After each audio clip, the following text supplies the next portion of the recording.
Thank you very much for allowing Amrita to interview you.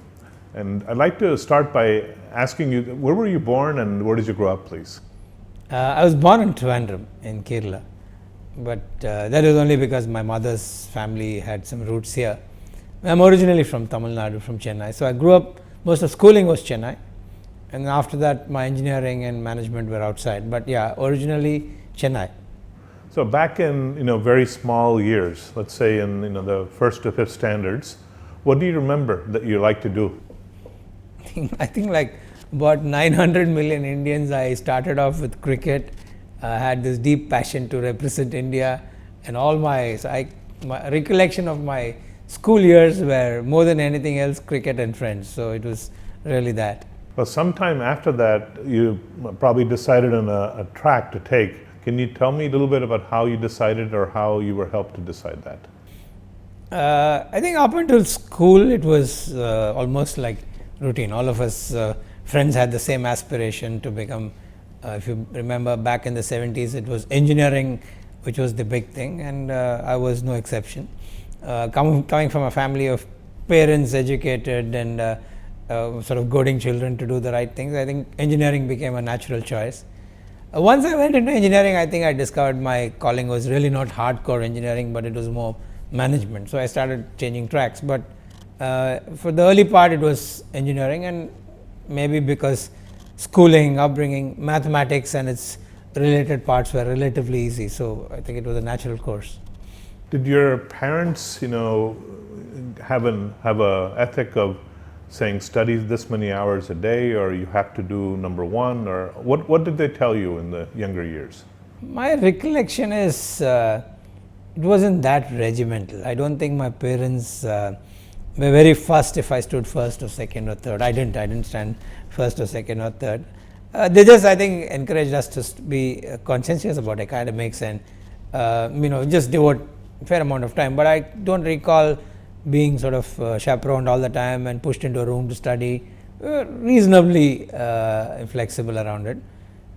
Mercifully, we didn't fare badly, so I think it sort of helped the cause. But broadly, yeah, we were let be. But somehow, from that vantage point, you've entered and went to some of the best institutions in India. And that is a very difficult thing to do for vast majority of the people. What do you think allowed you to do that? Well, I think it's this surround and the ecosystem you grow up in. I mean, when his parents come from good education background, dad is a lawyer, mother is a dentist. So I think there is something in the gene pool which encourages academic performance. Set of friends and schools you go to, or rather I went to, almost everybody was encouraged to give their best and try and do something of a professional degree.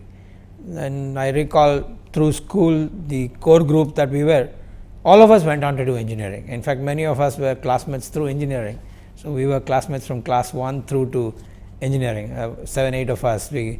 Maybe we pushed each other hard to get to that point, and loads of divine grace. I don't think I was that clever to direct life, but probably the passion was what I can recall, because like I said, very early it was cricket which was the passion. We didn't get past playing for schools. So I think the passion got directed to doing something well, and it was probably academics and the platform that academics gives to where you want to be. So this is the hindsight of many years gives the luxury of saying this. Well, you also mentioned that when you started engineering school, soon after that you realized management was the area that attracted you and also you felt you would be good at.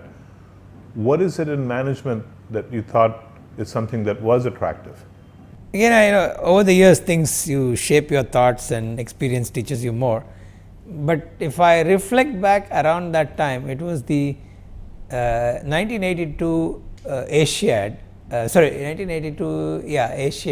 Games were in India. Quite interesting. There's a person called Peter Ueberroth, who was accountable for putting it together. I don't know what inspired me, but I thought that sense of power of being the person who put this whole thing together, was like a commander-in-chief and an administrator par excellence.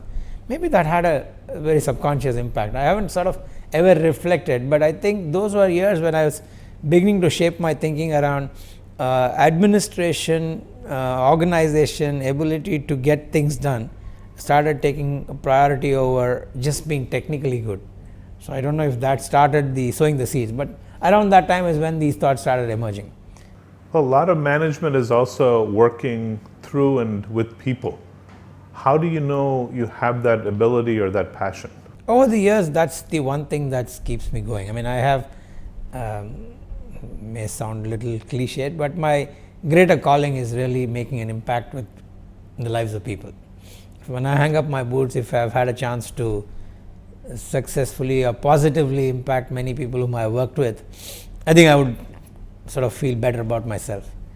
And the last 15-20 years where I probably had a greater chance to impact, on each occasion I have come away feeling that there's something that I'm able to do. So I want to believe that that's really the driver of everything I'm pursuing. And each opportunity that I get seems to reinforce that belief. So I think that's my sort of deeper wish, deeper calling, which is helping me. Because I think beyond a point, skill can be bought. It's really the desire and will to make an impact and touch lives, which I hope I'm able to do.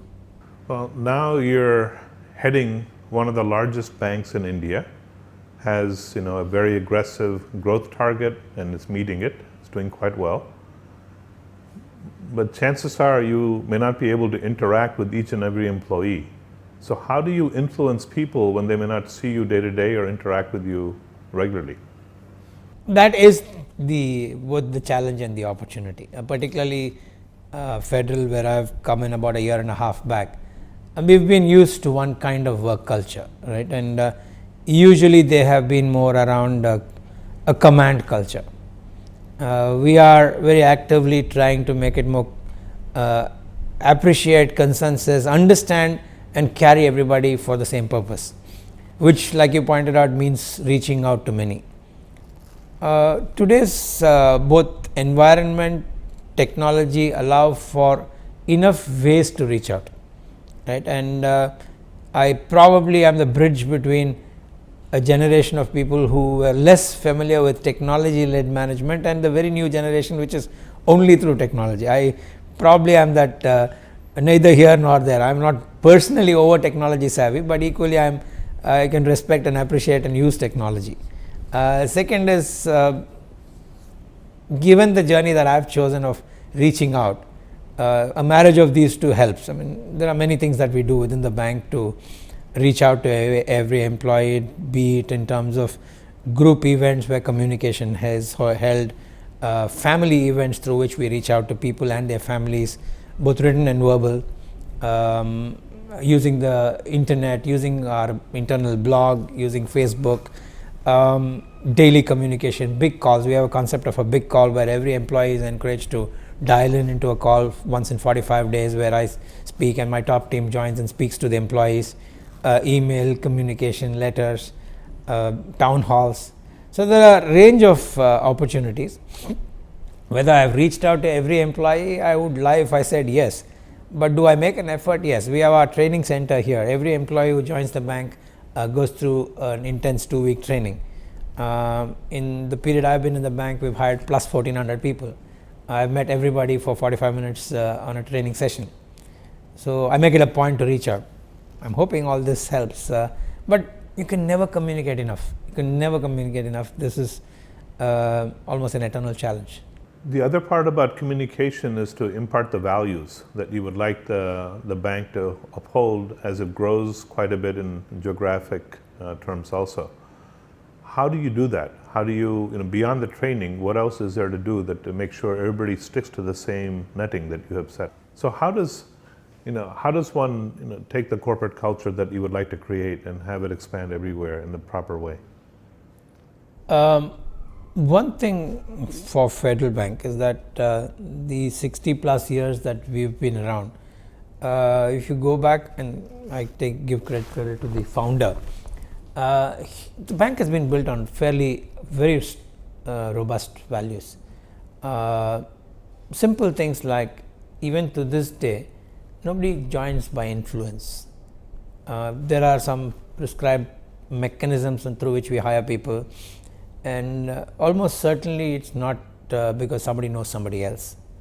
So there are some inbuilt core values that have stood the bank very strongly, and I seek to build on it. We've said few things are paramount. One is between quality and volume, quality will be the winner, right? And we've sort of said that, demonstrated it, and repeatedly reinforced that thought. And quality is all encompassing. It could be around the quality of customer interaction, quality of the portfolio, quality of the people we hire, and therefore every unit has their own description of what or how they measure quality. But we've sort of said, one, we will try and keep it as professional as possible, not bring our personal biases into things. Second is, quality will be the overriding theme, which we reinforce in every part. And there are enough occasions when people, if they are off the chart, are picked up and sort of handled appropriately, and there are some governance mechanisms we put around that. Broadly, these would be what we do. We do have a list of values for the bank, but that becomes almost like moral science-ish. We do have a list of values, and we try to incorporate that in everybody's joining kit and talk about it.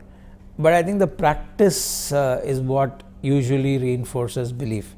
So we try to stick to these two things, which is quality and the professionalism of what we are doing. May I turn a little bit into the way the bank is expanding, just to understand again how it's being done and how it can influence youth, not to necessarily get a technically complete answer. But you've chosen, or at least have the option of doing internally generated growth rather than looking for outside people to help. And obviously when you have outside people, you have outside interest and their agendas. Was that part of the decision, or how do you make sure that all the ecosystem providers are consistent with what you would like to do? I think it's a big part of our way forward. Partly the choice to sort of do it as a homegrown option is because we are a large legacy organization. We have a huge workforce of people who have come through the 30-40 years in the bank. They have a natural bias that they are right and wouldn't be very easily welcoming mid-level people, because then you're sort of saying that you're not good enough, somebody else is better, and bring in. So we are acutely sensitive of that. But we are equally mindful that the people who are on board have may blinkers and may be extremely one-dimensional. So we have to try and bring a healthy mix of new and old. The bank, by the nature of our growth, needs many more people. So we are hiring in large numbers at entry level. So we have an organization today which is 8,500 people. 3,000 people are plus 30 years in experience, and 3,000 people are minus 30 years in age. So we are trying to blend the two, and there's a lot of effort around how that will happen, so that the experience of the old is given to the energy of the youth and it gets blended. I won't say it's work in progress. It's not something that we have accomplished and feel very good that we've cracked it. But I think the journey is exciting because everybody believes that they have an opportunity to make an impact. There are enough natural tussles and niggles that are there, but those, if they don't hassle you, then this is quite fascinating for every participant. Why we chose this route? Because I think it best suits our organization. Too many external imports only make it messy for us. So we've chosen this path. So far it's worked, and we'll keep that pace sort of going along. And if I can switch to another area, two of the focal points that you have are NRIs and SMEs, and clearly you could have chosen many other options, so it's a clear direction. But if you look at NRIs also, much of that, the countries that you're looking at are the non-US countries. You're looking at Africa and other more geographically closer countries here. Why make that choice, and why not make it more broader? To get technical about it, strategy is about what you say no to. It's often easy to say yes to many things, and you'll appreciate an organization like ours or any. In front of us, in any given day, there are so many opportunities. It's often what you pick and stay focused on determines your winning or not. So we dug deep and figured where our strengths are. We've traditionally been a one market, two segment bank. We are very good in our home state, which is Kerala. And by the nature we are Kerala based, Kerala headquartered, we have a large NRI catchment and we have a large SME franchise. So the DNA of the bank is built around this. So all we are doing is scaling up around this. So we are taking the same capabilities, skill sets to geographies which have similar demands. So which is why we are choosing states in India, which is Tamil Nadu, Punjab, Gujarat, Maharashtra and Karnataka, which mirror the similar practices, which is SME and NRI. So we believe if the next horizon 1, if you will call it, the next 3 years, we work hard on executing this well, we earn the right to do more things. Yes, in the meanwhile, we have to say no to a few things. That's by choice. If I go back to now to how you as a person and how you do this, do you have time for your family? I mean, seems like a job that would take 24 hours a day and more if you had it. That question you should ask my wife. If I gave her more time, she would probably be saying, "Can you get away from me?" To be honest, yes. We don't have children. It's wife and I. We are very devoted to our families, as in parents and immediate sisters and others. And I think yes, but by the nature of you being passionate about something, you have to make some trade-off. But broadly, I would say yes. I mean, I haven't. I don't want to sound like, oh God, I don't have time for. Yeah, I may give up on a few things. I mean, I may have given up something, but between work, family, and religion, I've kept my priorities. These stay as my top 3.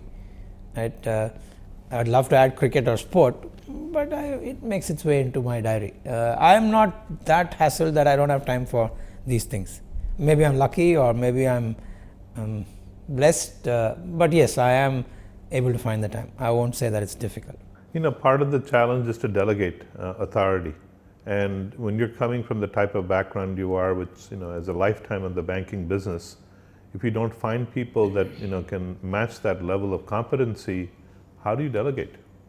One is, I start with the belief that trust but verify. Some people start with verify and trust. Now I don't know which is right, wrong, but it's worked for me. Trust but verify. I haven't had, I say it with great amount of care and caution, that I haven't had a time when somebody has tricked me out and misused my trust, but that's probably because I've always worked in environments which are professional and people do their job and get on with it. But there could be occasions when your trust is misplaced and you have a problem on hand, but how quickly you are able to recover from that situation. But if you're running a large enterprise, over concentration of power in the hands of one is actually is not good for the franchise.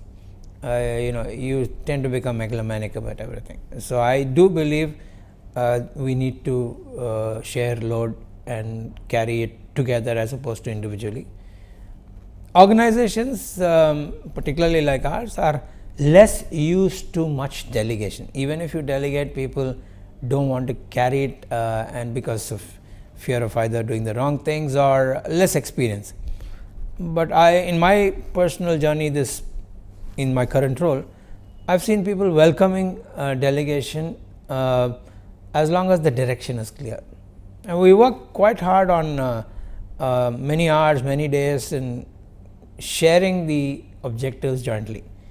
And it's always work in progress, as you will appreciate. I mean, you can never sort of crafted it right. We have many conversations. If there's one thing that I will look back with some pride, is that we over communicate. I don't know if it's right, wrong enough, but we over communicate, and invariably I think it works. You develop trust, people start carrying the responsibility on their shoulders and not often wanting to be sort of supervised, because beyond a point everybody likes their space. My final question to you is talking about something that maybe when you have success, perhaps the next belief that you have about the global environment is something that you would say, this is the way it's going to be. And if I look at many procrastinators, they're usually giving something or other. And one of the main ones is saying there's going to be more of a global slowdown, and in fact a deflationary environment. In contrast, others are saying that's the opposite of that. How do you know which one is right when you're inside a firm so much and not outside looking at the world? I use the example of the bumblebee very often. You know it as well. The wingspan doesn't suggest that it can fly. It flaps its wings and flies. Sometimes this over analysis of what is going to happen around us, will it be 6% GDP growth, 9% GDP growth, is theoretical and misplaced. Not that it's not important, it is. But if you take the opportunities organizations like us have, when we have 1% share of a market, so what if the world is static? You still have 99% to chase. So I think the view I take and I want to believe is that an environment and an ecosystem which is very buzzing and positive helps hide sometimes your underperformance. And they, like they say, when the waters recede, you know who's wearing trunks. We are in that place where we need to raise our horsepower as an institution. So I think we have many years of work and effort left to get to a point which sit and worry that, oh God, the world is slowing down. That said, a slowing down world hurts, that you cannot, but I genuinely believe in the India story. I think if not in calendar 2012, calendar 2013. So we are in a journey and we shouldn't get too fussed by near term slowdown, and you have to do some recalibration in these, whether you shouldn't overspend and believe that life will sort of cure itself. As long as we are reasonably mindful of how your purse strings are managed, the opportunity exists. I'm an obsessive believer that India will have all that we want and more. We just have to slog much harder. And sometimes recalibrate expectations in a timeline, and not that it won't happen. I mean, it will certainly happen. If it's not in Q1, it will happen in Q3, or if it's Q4. But broadly, I believe that sometimes we have to kid ourselves, wear a lens of and auto-suggest to yourself that we will win. And I'm sure you know it better than I, the world conspires, the universe conspires to help you if you want to win. And there's somebody above playing the strings, and we just have to sort of appeal all the time. And so far, I have to say, I've been blessed with that kindness. So, and I pray that it continues so.